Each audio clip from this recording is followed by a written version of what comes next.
ഇവിടെ നിന്ന് പോയ UDF പ്രതിനിധി സംഘത്തിനെ ഒന്ന് അനുഗമിക്കാൻ പോലും അവിടുത്തെ കോൺഗ്രസ് പാർട്ടി തയ്യാറില്ലായിരുന്നല്ലോ. അവിടുത്തെ മുഖ്യപ്രതിപക്ഷം തയ്യാറില്ലായിരുന്നല്ലോ. അവിടുത്തെ മുഖ്യപ്രതിപക്ഷം തെരുവിൽ ഇറങ്ങുവോ ബഹളം വെക്കുവോ എന്തെങ്കിലും ചെയ്തിട്ടുണ്ടോ? ഒരു പ്രക്ഷോഭം നയിച്ചിട്ടുണ്ടോ? എന്താണ് അവിടുത്തെ രാജ്യം മുഴുവൻ ഈ വിഷയം ഇങ്ങനെ കോൺഗ്രസ് പാർട്ടി പെരുപ്പിച്ച് നിർത്തുമ്പോൾ, ഇങ്ങനെ കൊഴുപ്പിച്ച് നിർത്തുമ്പോൾ, ആ സംസ്ഥാനത്തിലെ പ്രധാന പ്രതിപക്ഷമായ ഈ വിഷയം ഏറ്റെടുത്ത് മുൻപിൽ നിൽക്കേണ്ട അവിടുത്തെ പ്രതിപക്ഷമായ കോൺഗ്രസ് എന്തുകൊണ്ടൊന്നും മിണ്ടുന്നില്ല? ഒരക്ഷരം മിണ്ടുന്നില്ല. ഒരു വലിയ പ്രധാന ചോദ്യമാണത്. കാരണം എന്താന്ന് വെച്ച് കഴിഞ്ഞാൽ അവർക്ക് ഒരുപാട് കാര്യങ്ങൾക്ക് മറുപടി പറയേണ്ടി വരും.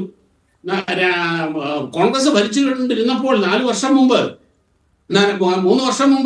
2022 ഇതേ നിയമം പണ്ട് 1968 ഇവർ കൊണ്ടുവന്ന മതപരിവർത്തന നിരോധന നിയമപ്രകാരം 4 പള്ളിയിലച്ചന്മാരെ പിടിച്ചകത്തിട്ട് അവർക്ക് 4 മാസം കഴിഞ്ഞിട്ടാണ് ജാമ്യം കിട്ടിയത്. ഇതേ കോൺഗ്രസ് പാർട്ടി അവർ ഭരിച്ചുകൊണ്ടിരുന്നപ്പോൾ അവർക്ക് അതുകൊണ്ട് മിണ്ടാൻ പറ്റില്ല. ഷാബു പറഞ്ഞു വരുന്നത് എന്താണ്? ഷാബു നമുക്ക് ഡയറക്റ്റ് ചോദിക്കാം. ഷാബു പറഞ്ഞു വരുന്നത് ഇത് ഒരു ഗൗരവമുള്ള കേസാണ്, ഇവർ മതപരിവർത്തനത്തിനും ഹ്യൂമൻ ട്രാഫിക്കിങ്ങിനും ശ്രമിച്ചു എന്നുള്ളതാണോ ഷാബുവിന്റെ അഭിപ്രായം? അല്ല, എനിക്ക് മാധ്യമങ്ങളിൽ കൂടെ വരുന്ന റിപ്പോർട്ട് മാത്രമേ എനിക്കുള്ളൂ. നോക്കൂ, ഈ ഛത്തീസ്ഗഡിലെ സിറ്റുവേഷനിലെ നമ്മൾ കേരളത്തിലെ സിറ്റുവേഷനിൽ ഇരുന്നുകൊണ്ട് വിലയിരുത്തുമ്പോഴുണ്ടാകുന്ന പല പ്രശ്നങ്ങളും ഇവിടെയുണ്ട്. നോക്കൂ, ഇന്ന് കഴിഞ്ഞ ദിവസം കണ്ടാണ് 4500 ഈ ഹ്യൂമൻ ട്രാഫിക്കിംഗ് കേസുകൾ തിരിച്ചു പിടിച്ച്, അവരെ മാൻ മിസ്സിംഗ് കേസുകളെ തിരിച്ചു പിടിച്ച സംഭവം ഇന്നത്തെ പത്രത്തിലുണ്ട്. അപ്പോൾ അതിന്റെ എത്രയോ ഇരട്ടി അവിടെ ഒന്ന് പോയിട്ടുണ്ടാകും, മിസ്സിംഗ് കേസുകൾ ഉണ്ടാകും. അവിടെ വളരെ സീരിയസ് ആയിട്ടുള്ള ഒരു ഇഷ്യൂ ആണിത്. അപ്പോൾ സംശയകരമായ സാഹചര്യത്തിൽ പ്രത്യേകിച്ച് ഗിരിവർഗ മേഖലയിലുള്ള ആദിവാസി പെൺകുട്ടികളെ കാണുമ്പോൾ അത് സീരിയസ് ആണ്.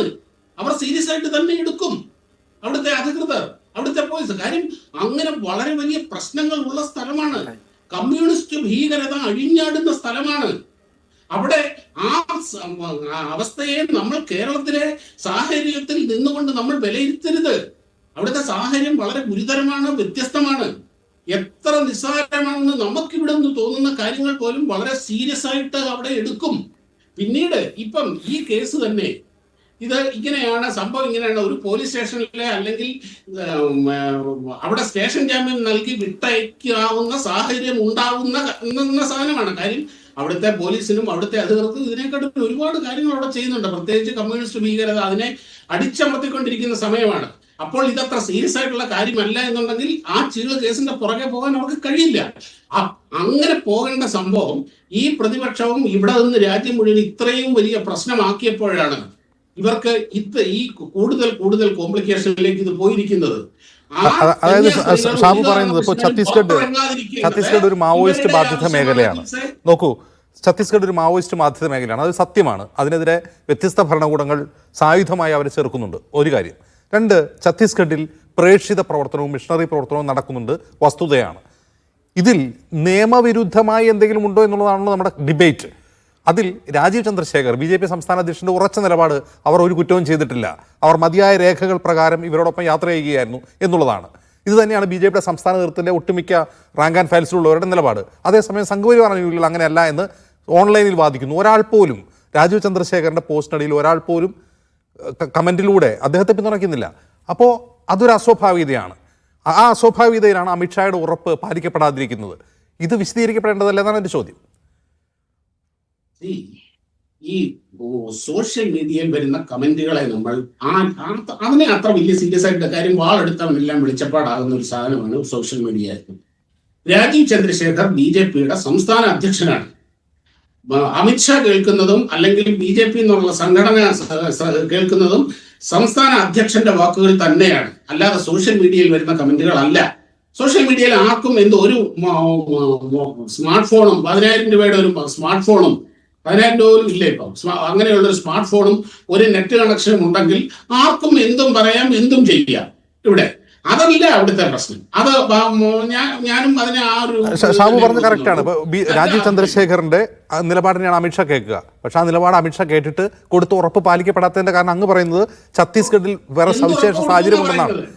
അവിടെ സാഹചര്യം ഉണ്ടായിരിക്കട്ടെ, ഇവർ കുറ്റം ചെയ്തോ ഇല്ലേ എന്നുള്ളതാണല്ലോ ഡിബേറ്റ്. അവിടെയാണല്ലോ ഭരണകൂടം ഒരു നിലപാട് സ്വീകരിക്കേണ്ടത്, പ്രോസിക്യൂഷൻ ആ നിലപാട് കോടതിയിൽ പറയേണ്ടത്. അത് കോടതിയാണ് തീരുമാനിക്കേണ്ടത്. ഇത് കോടതിയിൽ ഇരിക്കുന്ന വിഷയമാണ്. ഇവർ കുറ്റം ചെയ്തിട്ടുണ്ടോ ഇല്ലയോ എന്ന് തീരുമാനിക്കുന്നത് കോടതിയാണ്. പിന്നെ കോടതിയിൽ എന്ത് അവിടുത്തെ സംസ്ഥാന സർക്കാർ, അവിടുത്തെ ആഭ്യന്തര വകുപ്പ്, പോലീസ് എടുത്ത ഒരു FIR-നെതിരെ സംസാരിക്കാൻ അവിടുത്തെ ആഭ്യന്തര വകുപ്പിന് കഴിയുമോ? കഴിയില്ല. പിന്നെ ഇനി ജാമ്യം അവിടെ ജാമ്യ ഇതിനെ എതിർക്കണോ വേണ്ടയോ എന്നുള്ളത് അതിപ്പോ കോടതി വരട്ടെ. അത് എന്താണ് ചെയ്യാൻ പോകുന്നതെന്ന് നേരത്തെ പറയാൻ കേന്ദ്ര ആഭ്യന്തരമന്ത്രിക്കും കഴിയില്ല, ഒരു സിസ്റ്റത്തിനും കഴിയില്ല. അപ്പോൾ അങ്ങനെ ഇരിക്കെ അമിത്ഷാ എന്തുറപ്പ് കൊടുത്തു എന്നാണ് ഇവർ പറയുന്നത്? അമിത്ഷാ ഉറപ്പ് കൊടുത്തു കാണും. തീർച്ചയായും ഞങ്ങൾ വേണ്ടത് ചെയ്യാം, ഞങ്ങൾ നോക്കട്ടെ, അത് അന്യായമായ എന്തെങ്കിലും തീർച്ചയായും അവർക്ക് നീതി ലഭിക്കും, അവർ നിരപരാധികളാണെങ്കിൽ അവർക്ക് നീതി ലഭിക്കും. അങ്ങനെ തന്നെ ആ ഒരു ഉറപ്പാണ് കൊടുത്തിരിക്കുന്നത്.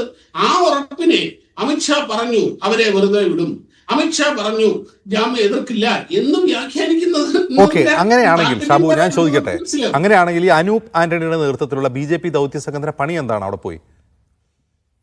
അല്ല, കാര്യങ്ങൾ മനസ്സിലാക്കാനായിട്ട് തന്നെയാണ് പോയത്. കാര്യം ഇവിടെ ഇങ്ങനെ ഒരു സംഭവം നടന്നു, 2 മലയാളി കന്യാ സ്ത്രീകൾ അവിടെ അറസ്റ്റിലായിരിക്കുന്നു. അപ്പോൾ അതിനെ ഏറ്റവും കൂടുതൽ ബാധിക്കുന്നത് കേരളത്തിലാണ്, കേരളത്തിൽ ചർച്ചാ വിഷയമാകുന്നു. അപ്പോൾ ഇവിടെ ഭരിക്കുന്ന പാർട്ടിയുടെ, രാജ്യം ഭരിക്കുന്ന പാർട്ടി എന്ന നിലയിൽ ആ പാർട്ടിക്ക് ഒരു ഉത്തരവാദിത്വമുണ്ട്. കാര്യങ്ങൾ മനസ്സിലാക്കാനും അതിന് വേണ്ട നടപടികൾ എടുക്കാനും അതിന് വേണ്ട കാര്യങ്ങൾ ചെയ്യാനുമുള്ള ഉത്തരവാദിത്വം BJP. ഷാബു പ്രസാദ്, അതായത് ഇവർ കുറ്റം ചെയ്തു എന്നാണ് ദൗത്യ സംഘത്തിന് മനസ്സിലാവണമെന്നിരിക്കട്ടെ. ഇപ്പൊ രാജീവ് ചന്ദ്രശേഖർ ഇവിടെ ഇരുന്നിട്ടാണല്ലോ നിലപാട് സ്വീകരിച്ചത്. അവിടെ ചെല്ലുമ്പോൾ ഇത് കുറെ കൂടി എന്താണ് പറയാ, ഗൗരവമുള്ള ഒരു സംഭവമാണ്. അവിടെ സാഹചര്യം മനസ്സിലാക്കി. അപ്പോൾ പിന്നെ അവരെന്താ ചെയ്യുക? അവർക്ക് ശിക്ഷ വാങ്ങി കൊടുക്കാനുള്ള പണിയെടുക്കും അവിടെ ചെന്ന് BJP. അല്ല, ഇത് സബ് ജുഡീസായി കോടതിയിലെത്തി ഈ സംഭവം. ആ കോടതിയിലെത്തിയ ഒരു വിഷയത്തിൽ ഒരു പാർട്ടിക്ക് പുറത്തുനിന്ന് ആർക്കായാലും എന്ത് ചെയ്യാൻ കഴിയുന്നതിന് പരിധിയില്ലേ? ശരി, വളരെ വ്യക്തമാണ് അങ്ങയുടെ നിലപാട്. അങ്ങ് പറയുന്നത് വളരെ ക്ലാരിറ്റി ഉണ്ട്.